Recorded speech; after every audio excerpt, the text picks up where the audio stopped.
Singularity Covenant Jacek Rudnicki. Part 7.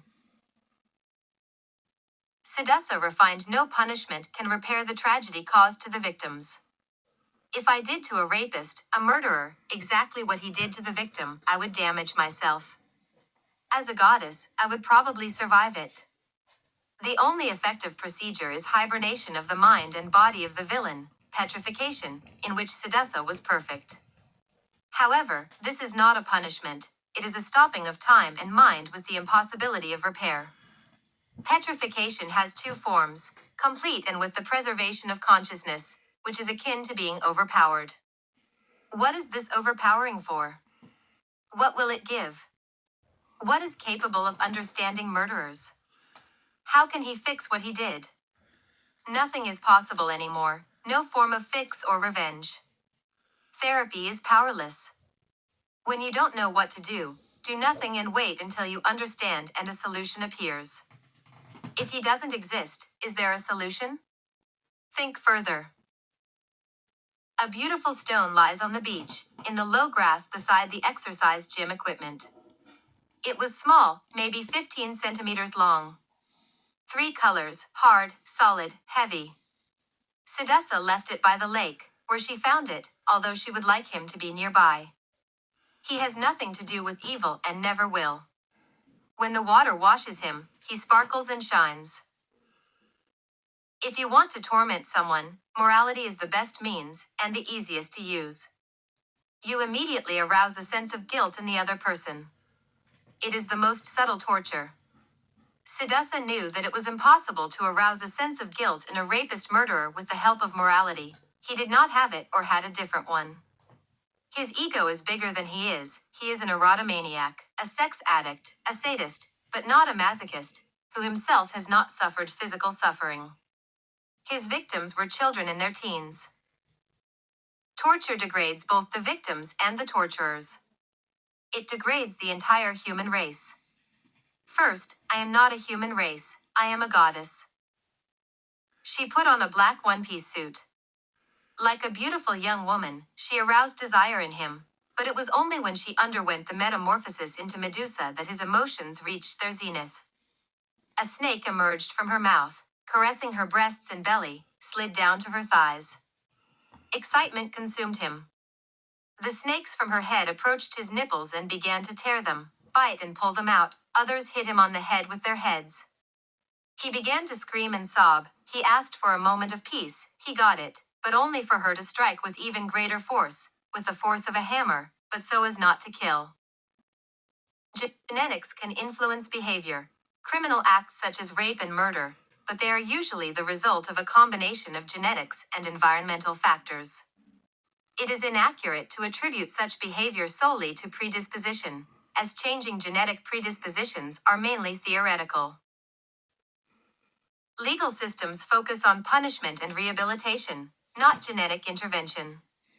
There are significant ethical issues associated with genetic interventions. Altering someone's genome raises questions about personal autonomy and long-term consequences. Genetic treatments would need to address complex legal matters. The rights to privacy and bodily autonomy would be at risk if genetic interventions were used as punishment or treatment. There is no established genetic treatment specifically for criminal behavior. Research in behavioral genetics is ongoing, but genetic interventions to address specific criminal behaviors remain speculative and controversial. Research into the role of genetics in behavior is ongoing, and the practical and ethical implications of genetic treatments for people who commit serious crimes, such as rape or murder, are complex and unresolved. It is possible to reduce sexual drive with hormonal drugs, castration. This happened with a famous scientist, but in the end, it ended in suicide. The absurdity of treating his homosexuality was a rape committed in the name of the law. Voluntary castration of sex offenders does not completely solve the problem, does not prevent sexual activity, and is not a foolproof method of treatment. Point 4. Sexual changes in men undergoing voluntary castration are different and may be influenced by various factors, including the use of testosterone or estrogen supplementation. Aggression is a complex behavioral trait that is modulated by both genetic and environmental influences on gene expression. Point 5 Genotherapy of aggression will probably come in time. Point 6 However, there is no hope in the progress of science. Suspended. Sedussa and Archimeon sat suspended in gravitational space above the treetops, the lake, and the visible lights of human settlements. The church towers were not lit, only the blocks of buildings and the roads, cars, and lights moved along them busily like ants. Above them, single stars and endless, uncountable clusters. Silence. Incomplete silence, something could be felt through it, like a sound, maybe a vibrating space, a vibration, or one's own thoughts. Not thinking was almost impossible. The two of us amidst endless helplessness, almost anything, with an unknown meaning of what was happening, a quiet hope that it could be, and the darkness behind everything. The cross symbolizes the four cardinal directions, Galen's concepts of water, air, earth, and fire as components of the world, the four seasons, and the directions of the world. It also symbolizes the suffering of people in Jesus, a symbol of the reconciliation of man with reality and God without mercy. His birth was accompanied by the extermination of infants on the orders of Herod, who feared losing power. The redemption of sins may have been successful, but only a little. Priests supporting wars out of fear of the earthly god. Poverty in India is often endured as a form of penance for the sins of one's previous life, a concept known as karma. Its interruption is tantamount to not reaching nirvana, the extinction of suffering. As suspended in space, so suspended in all concepts. Enormous to the unnoticed snail, capable of crushing it, abstractly large to the atom's nucleus. Not helpless against it. Invisible from other planets. Benefactors for themselves, killers for the worms in the lettuce. Unprepared for life. There are many such statements, but they remain only statements. Assessment can be troublesome and painful. You know, Sedusso, when the drug kingpin Escobar was killed, a new boss immediately appeared in his place, and the drug trade continued. The same dilemmas will continue when we are gone, maybe on a different level. It is an infinite of problems in the infinite of life. Archimeon, this never ends. Our mission is so tiny, invisible, almost symbolic. It cannot be compared to the Catholic parousia or the Last Judgment. I do not know if I could bear such a huge punishment, not only for sins committed, but even for those contemplated, and I am not sure that sinners would improve. Many of them would have to be annihilated. That is about 7 billion people. Sedusso, maybe we should stop judging what it was and focus on what threatens our living. Apocalypse as a result of a nuclear war or an asteroid impact. Archimeon, or maybe a blue lagoon. Sun, transparent water, sand, flowers, looking, breathing, making love, listening to the sound of the wind, waves, and birds, and sleeping and waking happy. Sedusso, happiness is a theoretical, short-lived, somewhat unrealistic category. With so much misfortune around, it is impossible to be happy. Indeed, I have already come to realize that the basic condition of happiness is the absence of misfortune. This is such an opportunity for fate. But can you oppose it?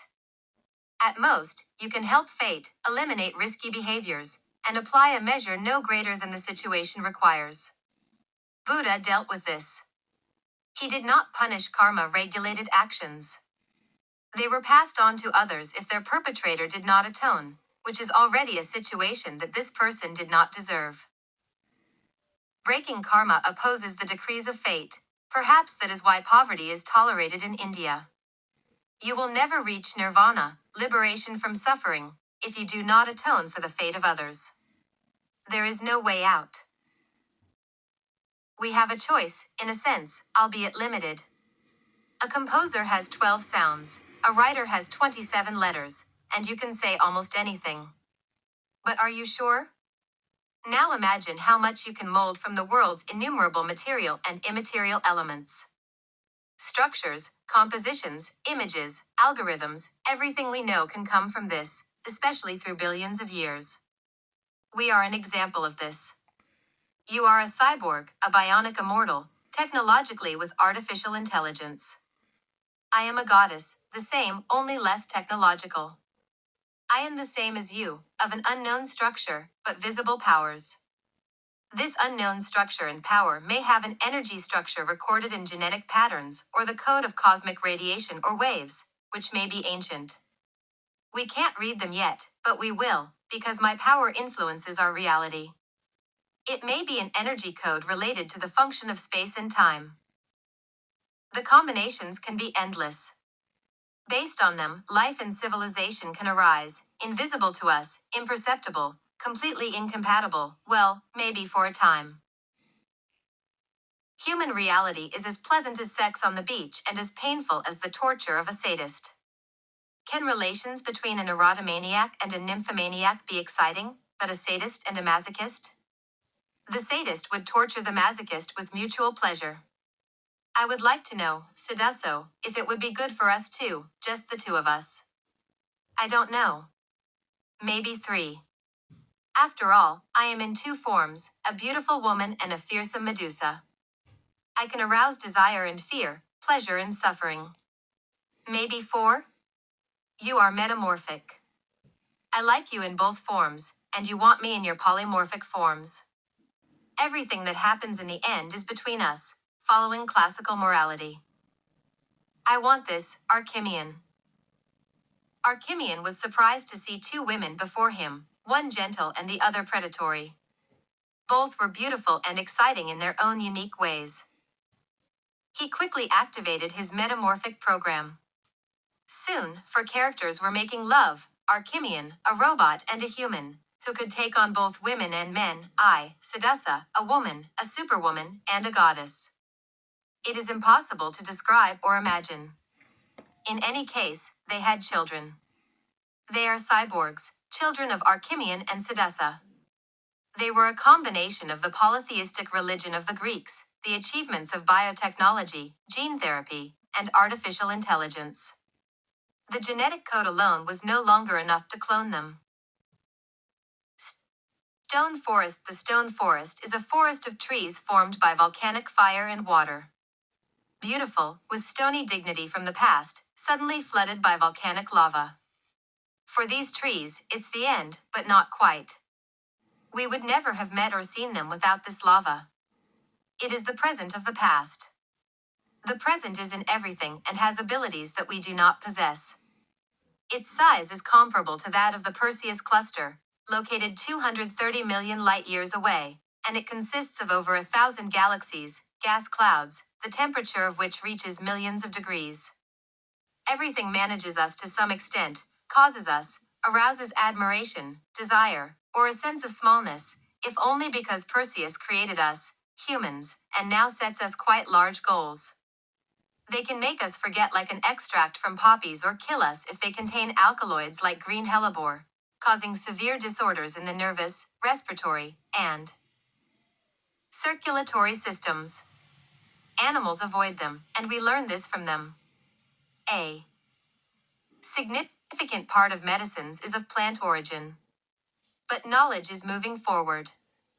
Asthma, which affects 30% of children, is treated in the most severe forms with monoclonal antibodies. Many genetic diseases are treated with genetic engineering. One can talk endlessly about artificial replacement organs. Initially, there was a hook for a hand and a piece of wood for a leg. The latest prosthetics are electronic hands. Soon it will be possible to replace the kidneys, but not the pancreas and liver, and the genetic program. Abdication. The government, in its current form, has been inefficient. It has made a concerted effort to maintain order and protect food, health, the environment, and peace. However, the problems were growing, and it was an increasingly difficult task. The era of dictatorships was not over yet, diversity was poorly tolerated or not tolerated in many countries, and biodiversity was threatened. The number of prisoners was growing, and the death penalty and its abolition did not significantly change the number of crimes and murders. Surely, increasing the penalties would have had a similar effect, in fact, no effect. Problems should start from the beginning and not from the end, because this is the elimination of damage. The situation was altered to some extent by universal surveillance, which includes monitoring with facial and person recognition.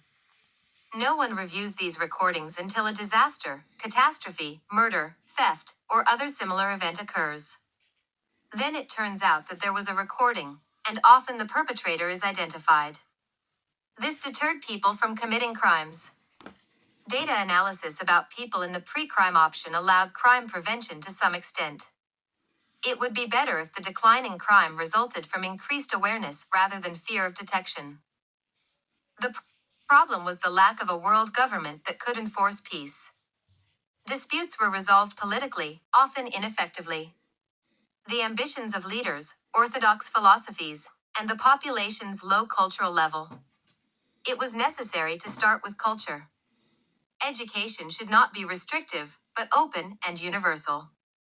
Can an artificial organ be placed in every person's body to replace real organs? Heart, brain, and the biggest and most difficult challenge. It can have its place in life and fulfill a helpful function, bringing satisfaction, allowing for personal development, and helping others grow. Slowly, over the years, algorithms quietly entered the lives of people and societies, unnoticed. Algorithms concerning quantitative phenomena were obvious, apart from their sizes, possible combinations, and dependencies. It was not so easy with qualitative, philosophical algorithms. The number of philosophical concepts, their shades and dependencies was unimaginably large. If good, as a qualitative concept, is ranked from 1 to 1,000,000 or infinity, and evil similarly, the scale of possible scenarios is enormous in the context of war, peace, wealth, and poverty. Despite this, software of the mind appeared, operating based on the genetic code of DNA, then using BIC, brain interface computer, a brain-computer interface, operating through an implant in the brain. Artificial intelligence analyzes vast amounts of information, suggesting how to proceed, solving problems, and warning. This was done at the cost of losing privacy, but increased possibilities in return. Pursuing human improvement is not wrong, provided it serves our goals and satisfies our desires. However, it is selfishness for which we will have to pay. You can't be anyone either.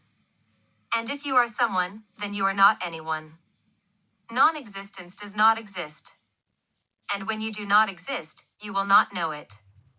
It is only crossing the gates of the world. Changing the beliefs of people and societies is a lengthy and challenging process. People are suspicious, which stems from personal experiences and beliefs that foster distrust. They have been let down so many times, deceived, indoctrinated for generations by politicians, sent to their deaths, and deceived by the media. How do you reach them, and with what message? It should not be philosophy, something like silence, or a bright light with a rainbow in it, warmth that is not heat, a light wind that is not a hurricane. The message and program should be understandable, and their goals should be accessible to people. One should be telling the truth, for the good of others and oneself. The program should be introduced not only in terms of what, but also in terms of why. If we know why something must be done, such awareness is an ally. The question itself does not solve problems and does not provide a solution. Why do we have to eat other beings? You have a blue guitar. You don't play things as they are. Things as they are changed by the blue guitar. But you must play a melody beyond us, yet ours, a melody beyond the blue guitar. Wallace's poem expressed helplessness and the necessity of. What should happen for the world to change so that both verdicts and their revisions would not be necessary? Then Sedussa and Archimeon could give themselves beauty and goodness, immerse themselves in it completely, not change, only submit to changes. Archimeon would be blue, she green. They would take on the color turquoise, color code #40E0D0. In this color, they could still take on different shades from blue to apple green. Wallace asks the question, do we have the right to make changes to the structure of our organism? Until DNA was discovered, Changes in it occurred in the course of natural evolution. Since 1953, when the structure of DNA was discovered, changes have been made to it. Genomic engineering has developed increasingly faster and more precise methods for changing the structure of DNA. We are interfering with evolution. This is already the Anthropocene. There is no turning back from this. We are changing the earth, we are changing ourselves. For the better? Will we not do harm that will harm us? We are so fragile. The earth will survive this, but we may not. The DNA pattern of a human from before manipulation is maintained. Is it enough in case of failure to rebuild what was? Is that what we would want? I'll buy Archimeon a turquoise guitar and myself a dress in that color. We'll sit down and talk, and he'll compose something. The Yakuza were the first to bring aid in the event of an earthquake, before the government and social organizations. Then and now, in a sense, they serve in society, fulfilling a certain required, necessary role. Standing above the law, they embody freedom in a sense, although they are unconditionally obedient within the organization. They do not have to go to work at 8 in the morning, but they do at 4. According to their law, they can administer justice to someone without years of police and court procedures, and the fear that justice will not be done. They have the power to punish, not to cure. Society punishes for crimes but heals the sick. The husband was a criminal, and the wife was sick with leukemia. He struggled with responsibility for what he had done, she with the illness she did not deserve. Is illness a punishment? If not, then it is an undesirable, random event. If it were a punishment, it would be more common among the Yakuza than the rest.